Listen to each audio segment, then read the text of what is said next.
Hey guys, welcome to London Lit YouTube channel. Welcome if you're new and welcome if you're not. Today we're talking about CARLEE Russell. CARLEE Russell is today's topic. CARLEE Russell's face is plastered everywhere right now, all over the media. And her face is plastered all over the media because she went missing and people are now not believing her story. People are labeling her a liar. People are saying this story is strange. People are saying this story does not make sense. So CARLEE Russell went missing. She was missing for 48 hours. She was reported missing because she was basically driving down the interstate. She was driving down interstate in Alabama 459. She allegedly seen a baby on the side of the road. She seen a toddler. She pulled over her car. She came out of her car. She then called the police. The police were on their way. She then called a relative. She was then heard screaming. And then the phone was still going, but her voice could not be heard or anything like that. And there was complete silence. Nobody knew where CARLEE Russell was. Her family didn't know where she was. Her boyfriend didn't know where she was. And everybody was looking for her. Her family asked for assistance to search for her. And everybody searched for her. And she could not be found until she showed up at her own house, which she had arrived at by foot. When she arrived home, she was unresponsive, but she was breathing. It had also been said that she had called her family from a motel first before she arrived home. I want you to listen to a little bit of what her parents had to say, and then we'll continue with the video, guys.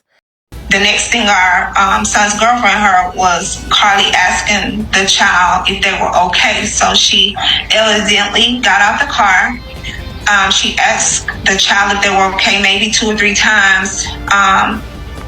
She didn't hear a response from a child on the other end, and she did hear a scream, and then she could tell there was maybe some type of shuffling, and the phone dropped to the ground, and from there all she could hear was background noise. By that time she was coming into the room to alert myself and my son what had just transpired. She kept the line open. She didn't hang up.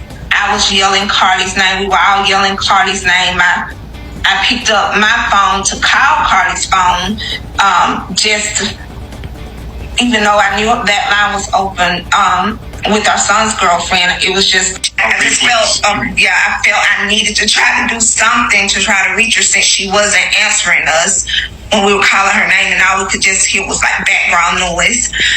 And from there, I came and got my husband from the bedroom and told him a brief synopsis of what had just transpired. We needed to throw on some clothes and go to her location. We do share our location through Life 360. And so it was pinging that she was at a particular street. However, when we got there, we did not see her car. And what we realized once the police came to where we were is that because her car was on the interstate, it was pinging at the street we went to because that street was right behind and below that interstate 459. So that's her parents. They seem pretty genuine to me. They seem like they were genuinely worried about her and they did not know what had happened to her. When the police got to the scene, her car was there. When they seen her car, she was obviously nowhere to be seen, but her phone was there, her personal possessions were there, her purse was there, her Apple Watch was there, and her wig was there. These things were there, but she was nowhere to be seen. Everyone, made the assumption that the toddler, was at the side of the road to lure her in, as she had been kidnapped, possibly, sex trafficked. Something along them lines had happened to her, because you hear of cases sometimes when they, use a child to, lure you in, and they'll be planning on abducting you, and that's what everyone thought had happened to her. Her boyfriend was extremely concerned for her. He was looking for her, even though a lot of people were accusing him of having something to do with it. Her boyfriend, issued a statement. He said she had to fight off at least one abductor to come home alive. She was literally fighting for her life for 48 hours. So until she's physically and mentally stable again, she will not be able to give any updates on her whereabouts or the kidnapper at this moment. But people are doubting her story. And I'm going to show you a couple of people who are doubting her story right now today. They doing right now to either validate or invalidate her story? Well, I think certainly if you look at the physical evidence, and I would start obviously with the video evidence of the camera that picked up the car along the interstate, certainly the camera or the video does not in any way show a toddler near or in any proximity to where she ultimately stopped. In fact, if you watch the video, she actually goes down the highway for a good distance before she finally comes to a stop. The first thing as an investigator, I think anybody could appreciate that if you saw a toddler in the middle of the night out there on an interstate, you would stop your car instantly and get out frantically and try to protect that child. The behavior of seeing the car continue down the highway, number one, is inconsistent with the belief that, in fact, there was a child along the road. Also, I think you would understand and appreciate and anticipate that other motorists would have made the same observations and would have called 911 or would have stopped their vehicles, obviously to render aid to this child in obviously grave danger. So those are the obvious direct evidence that I would have a problem with. I see this case, unfortunately, more as she may have been involved with someone else.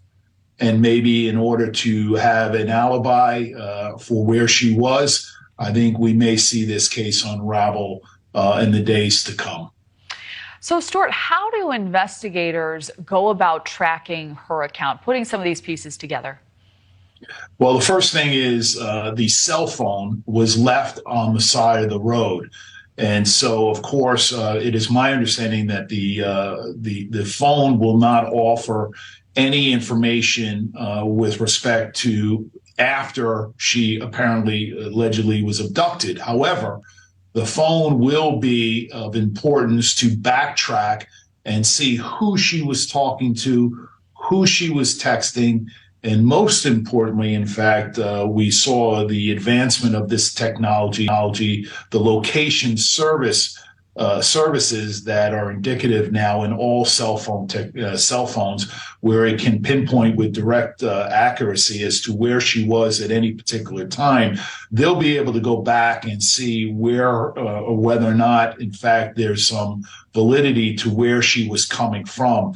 I think they're going to look at that cell phone information, and then, of course, they're going to attempt to interview her and see whether or not the story that was alleged does it in fact pair up with the physical evidence. But again, that's to be seen. And again, the other obvious thing when we talk about direct evidence is that if someone was abducted, as soon as you would break free from your captive, you would not walk home. You would immediately go to the first person or the first house or the first someone and obviously get someone to call 911 and render assistance to you. This idea that you walked home is inconceivable. It's not believable, and it's not consistent with logic. And so that in and of itself is going to be a problem. You say you have some doubts about this story. Some things don't add up.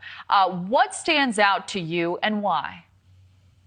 Well, there are a lot of issues that are occurring in this story. Number one, being from Central Alabama, there has been no BOLO, no be on the lookout for suspects.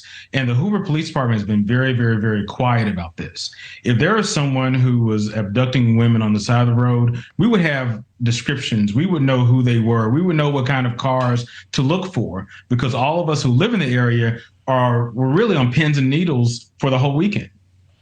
So how do investigators go about tracking her, do you believe, validating or invalidating the story that she told law enforcement? Well, one of the things that they have is video. Hoover Police Department released video in reference to where her car stopped, because what do people do when they are not very truthful about events? They forget that there's video camera everywhere. And what they're going to do is they're going to track her cell phone, see where she went. They're going to look at, from what I understand, she was at a local motel, and they're going to pull camera footage from there. They will also ask to speak to people who may be persons of interest, people who may have helped her, people who may have seen her, and her friends and family and close people to her, to see exactly what they say occurred if they saw her that weekend. Can you tell us a little bit about the mood in Birmingham when this story first broke? Were there a lot of people on edge? What was the sense in the community?